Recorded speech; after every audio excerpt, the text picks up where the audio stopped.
Ayan na, magandang umaga sa inyo lahat. Sana magandang umaga nyo. Ito pala ang ganap ko ngayong araw na to.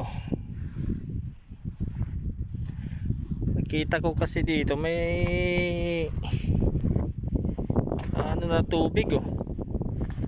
Matatapon. Hanggang dun punta yung tubig oh.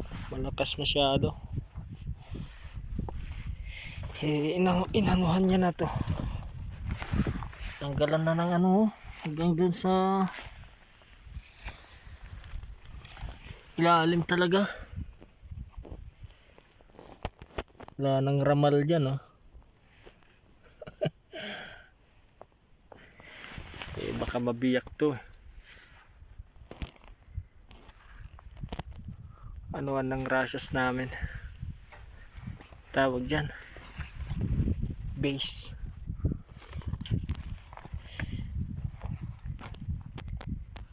Tatanggalin ko ngayon yung mga tornilyo. Lagyan ko nyan para walang tagas. Hindi ko maisara doon. Hindi maganda yung pagkakalagay niya. Tanggalin ko na lang dyan. Tapos ilagay yung bilog. Lagyan ng rubber para walang singaw talaga.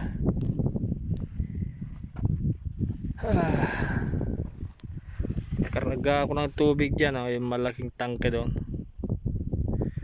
Tsaka yan dalawa. Meron pang isa doon sa dulo nito.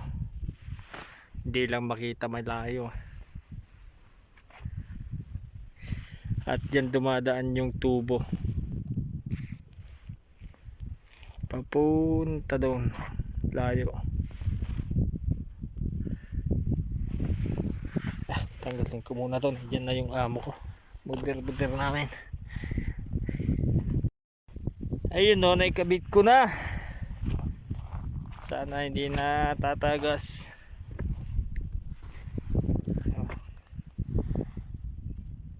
Yan yung tinanggal ko.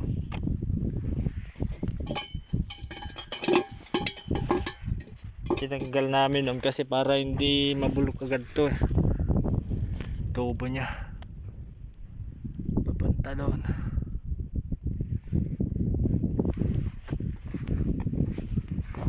Tignan natin doon kung ano.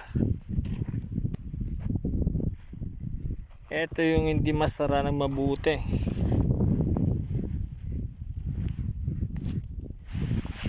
Iwan ko kung bakit anong nangyari dyan. Hindi maganda yung pagkakalagay niya.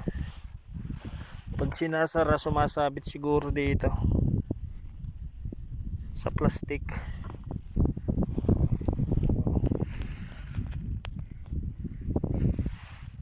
Eto, nakabaon lahat to tubo hanggang doon sa may makina. Medyo malayo eh. Eto naman, tatanungin nyo kung anong silbi niyan. Ito ang labasan ng hangin para hindi pumutok agad yung tubo. Madaling lumabas yung tubig. Kasi pag yung hangin ng nasa loob, malakas yung pressure niya eh. Malaki yung chance yung puputok agad tong tubo. Eto, meron siyang valve dyan sa loob. Dito meron siyang bola.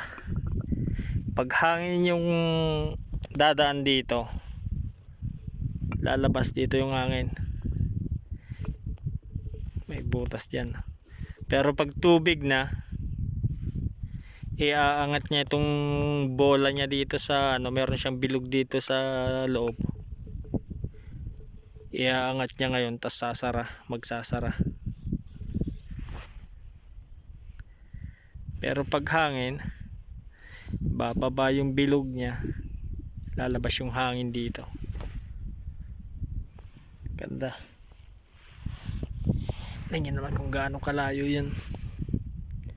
Tangke doon na malaki. Ganong kalayo yung papakargahan ko. Hanggang doon sa kabila. Itong galing yung tubig. Ewan ko lang kung ngayong taon na to papatakbuhin namin tong Russias na to. 6 na bronze.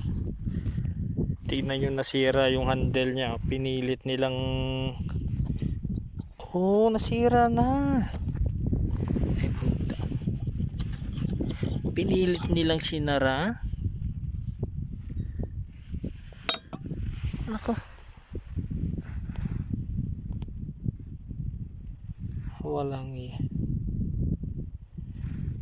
Wala na to, hindi na pwedeng ma-welding to, nasa loob ah.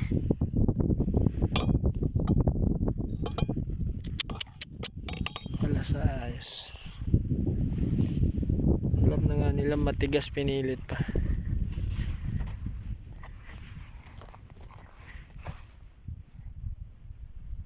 Tingnan yung kalawak tong par namin, no? Pakalawak.